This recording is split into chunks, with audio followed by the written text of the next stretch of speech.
Assalamualaikum warahmatullahi wabarakatuh. Halo teman-teman, kami dari kelompok 1. Saya Putri Pratiwi sebagai moderator. Saya Mea Emilia sebagai pemateri 1. Halo, nama saya Nurlia, saya sebagai pemateri kedua. Selanjutnya ada Mimi Tazkia dan Muhammad Fadil sebagai penjawab pertanyaan. Dan selanjutnya ada Puja Azril Akbar dan Nabila. Kemudian ada Lilis dan Putri sebagai pembuat PPT. Di sini kami akan mempresentasikan mengenai EPB penanganan masalah berhenti merokok. Baiklah, langsung saja untuk pemateri 1 dipersilahkan. Yang pertama ada definisi hipnoterapi. Hipnoterapi merupakan salah satu cabang ilmu psikologi yang mempelajari pemanfaatan sugesti untuk mengatasi masalah psikologis yang meliputi pikiran, perasaan, dan perilaku. Hipnoterapi merupakan suatu aplikasi modern dalam teknik kuno yang mengaplikasikan trans hipnosis. Penerapan hipnoterapi akan membimbing klien untuk memasuki kondisi trans atau relaksasi pikiran agar dapat dengan mudah menerima sugesti yang diberikan oleh hipnoterapis.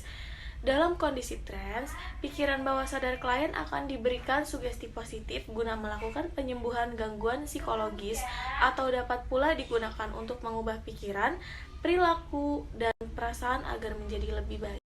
Kemudian ada teknik hipnoterapi, ada ideomotor response, hypnotic regressions, systematic desensitization, impulsive desensitization, desensitization by object projection, the informed child technique, gestalt therapy, rewriting history, open screen imagery, positive programmed imagery, verbalizing, dan direct suggestion. Definisi perilaku merokok. Pada hakikatnya, merokok adalah menghisap rokok, sedangkan rokok adalah gulungan tembakau yang dibungkus oleh daun nipah atau kertas, menurut Porwadarminta dalam Perwitasari 2006. Kemudian merokok adalah perilaku kompleks karena merupakan hasil interaksi dari aspek kognitif, kondisi psikologis, dan keadaan fisiologis dalam konteks rokok, menurut Ari Tonang 1997. Perilaku merokok seseorang secara keseluruhan dapat dilihat dari jumlah rokok yang dihisapnya. Seberapa banyak seorang merokok dapat diketahui melalui intensi merokoknya. Intensi merokok dapat diartikan sebagai besaran atau kekuatan untuk suatu tingkah laku. Kemudian di sini ada tahapan menjadi perokok. Yang pertama ada tahap preparatory atau persiapan. Seseorang mendapatkan gambaran yang menyenangkan mengenai merokok dengan cara mendengar, melihat, atau dari hasil bacaan. Hal-hal ini menimbulkan minat untuk merokok. Yang kedua, ada tahap initiation atau inisiasi. Tahap perintisan merokok yaitu tahap apakah seseorang akan meneruskan ataukah tidak terhadap perilaku merokok. Yang ketiga, ada tahap becoming a smoker atau menjadi perokok. Apabila seseorang telah mengkonsumsi rokok sebanyak 4 batang per hari, maka mempunyai kecenderungan menjadi perokok. Yang terakhir ada tahap maintenance of smoking atau pemeliharaan. Tahap ini merokok sudah menjadi salah satu bagian dari cara pengaturan diri atau self-regulation. Merokok dilakukan untuk memperoleh efek fisiologis yang menyenangkan. Dilanjutkan oleh pemateri 2. Untuk pemateri 2, dipersilakan. Baik, saya akan membacakan materi selanjutnya.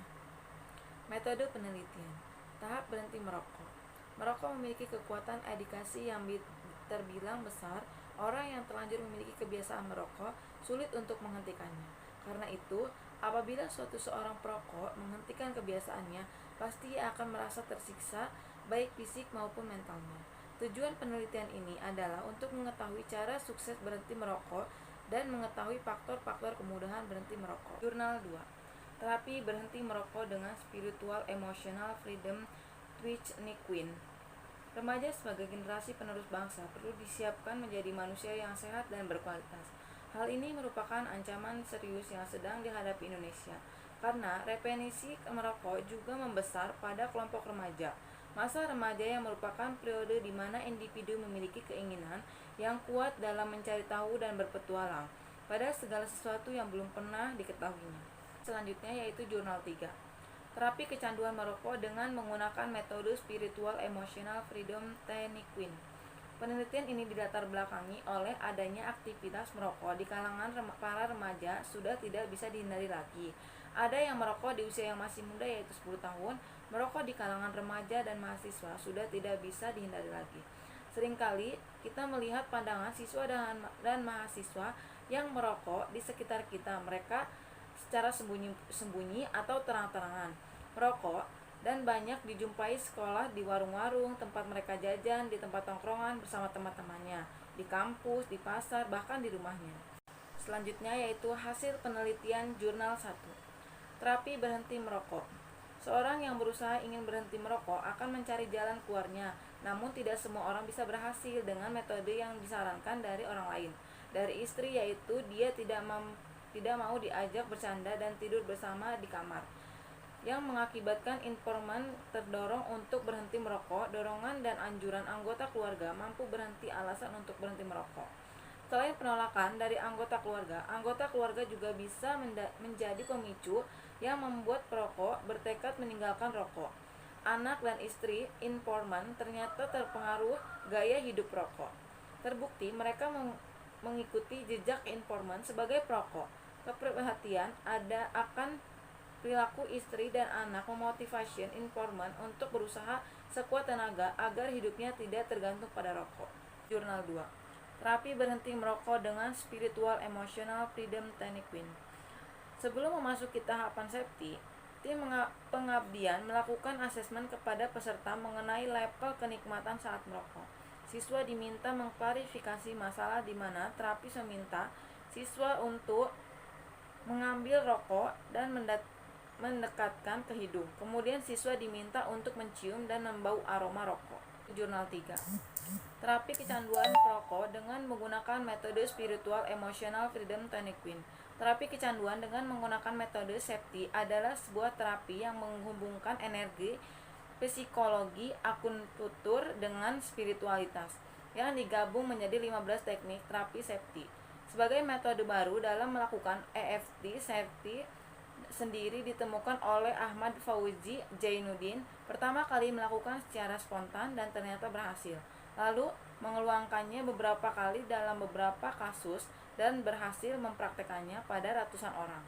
Ternyata hasilnya sangat bagus. Baik, yang terakhir yaitu kesimpulan. Jurnal 1. Keinginan untuk hidup sehat, panjang umur, terbebas dari gangguan kesehatan maupun penyakit yang mendorong perokok untuk terlepas dari penderitaannya. Alasan berhenti merokok bisa dipengaruhi oleh faktor kesehatan, keluarga, dan organisasi, keagamaan, faktor kesehatan, yaitu yang munculnya gangguan-gangguan seperti hipertensi, nyeri dada, demam tinggi, maupun batuk. Jurnal 2. Kegiatan pengabdian yang telah dilakukan oleh tim pengabdian Magister Psikologi UMS dapat disimpulkan bahwa terapi safety dapat pada kasus siswa yang mengalami kecanduan merokok menunjukkan adanya penurunan skala kenikmatan yang dirasakan siswa. Jurnal 3. Penelitian ini menemukan beberapa hal terapi spiritual emotional freedom technique atau disingkat dengan safety. Ini ditemukan oleh Ahmad Fauzi Jainuddin yang menggabungkan 15 teknik terapi dengan 3 langkah, yaitu sit up, tune in, dan tapping. Hasil dari terapi safety pada kasus kecanduan merokok pada saat terapi berhasil membuat siswa yang kecanduan merokok berhenti merokoknya karena merasakan mual, pusing, pahit, batuk, bahkan sampai muntah-muntah. Baiklah teman-teman, materi telah selesai dipaparkan. Kemudian selanjutnya yaitu sesi tanya jawab. Untuk teman-teman yang ingin bertanya dipersilahkan. Kemudian jawaban akan dipaparkan atau diskusi akan dilanjutkan di luar. Terima kasih.